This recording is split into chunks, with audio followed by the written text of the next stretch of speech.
Jumpa lagi dengan Ibu Vera Setiawan. Kita mau bahas topik mengenai kelepasan. Ada eranya, tahun-tahun yang 90-an begitu. Ya, itu kalau orang maju ke muka, ada altar call, dia maju ke muka, dilepaskan. Nanti minggu depan dilepaskan lagi. Di persekutuan doa, kalau dulu persekutuan doa ya.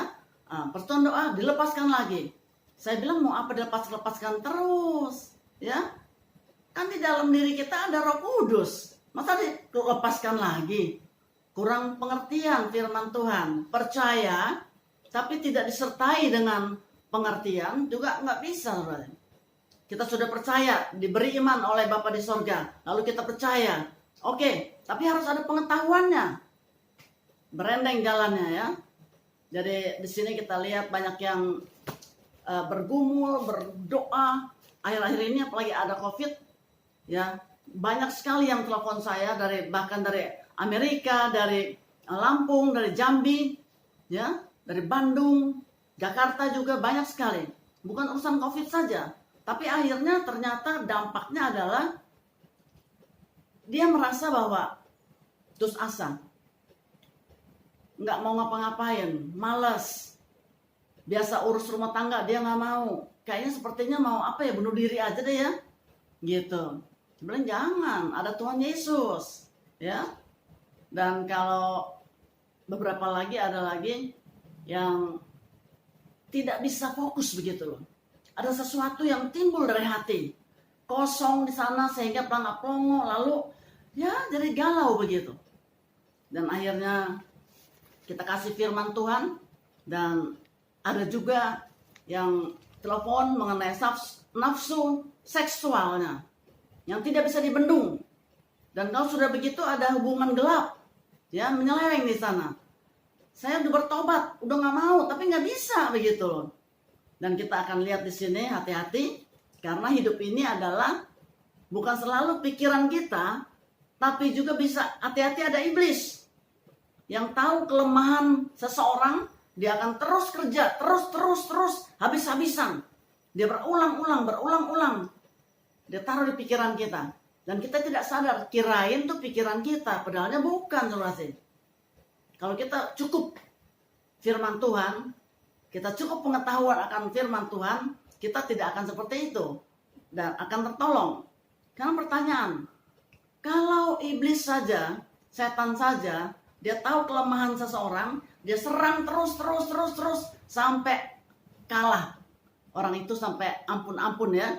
Dan kita mau tanya, apakah kita doa, baca firman, pujian, ya, dan kita lihat bagaimana kita tidak ulang, tapi setan bekerja berulang-ulang sampai kita menjadi tertekan di sana, keterikatan, dan pola pikir kita sudah menjadi satu patokan di sana.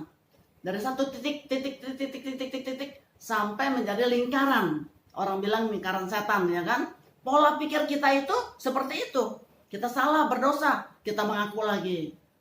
Berbuat salah, berdosa lagi, kita ngaku lagi. Sudah begitu masih salah, berdosa, mengaku lagi. Jadi terus seperti itu. Hati-hati. Iblis dari pola pikir kita yang salah itu, kita ikuti cara iblis mau, menjadi nanti akhirnya jadi pola kelakuan kita.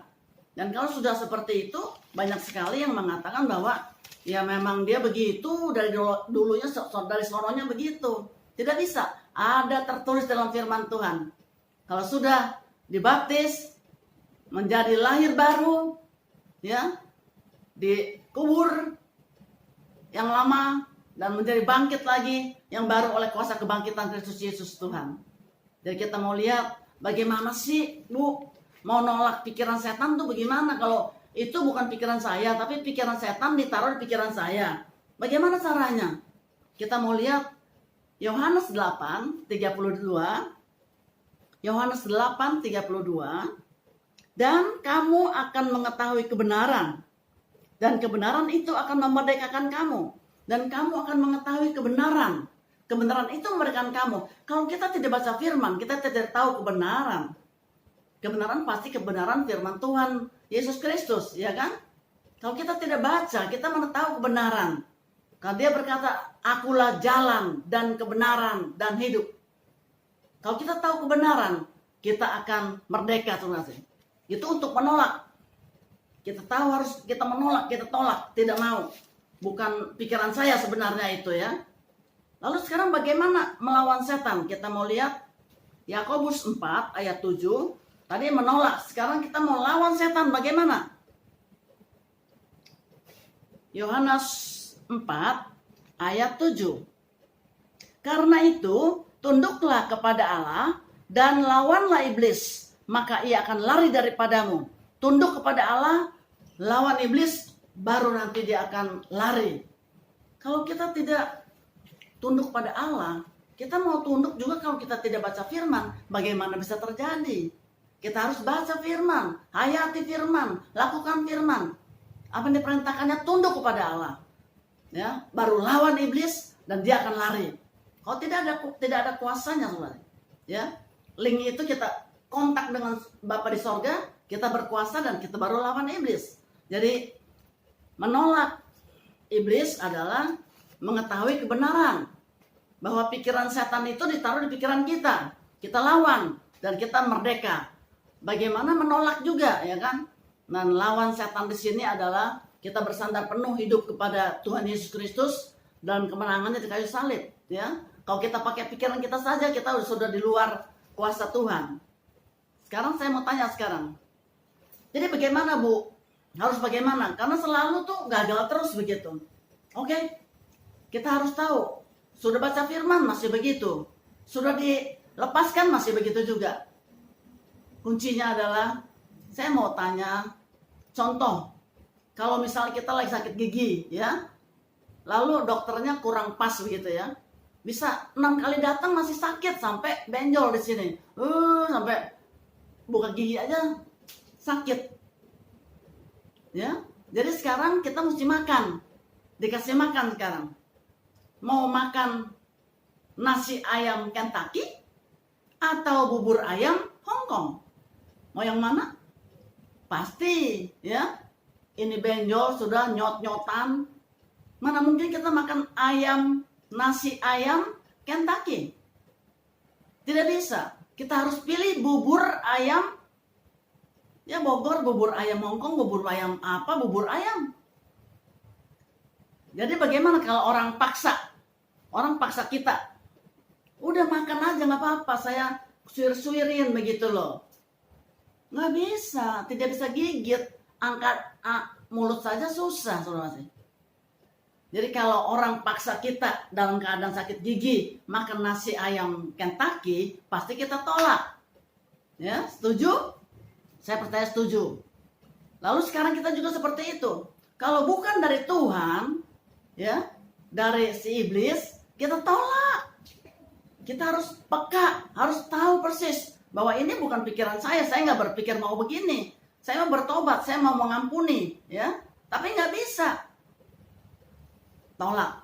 Itu dari iblis. Hati-hati, ada iblis ya. Dia tahu kelemahan kita di sana.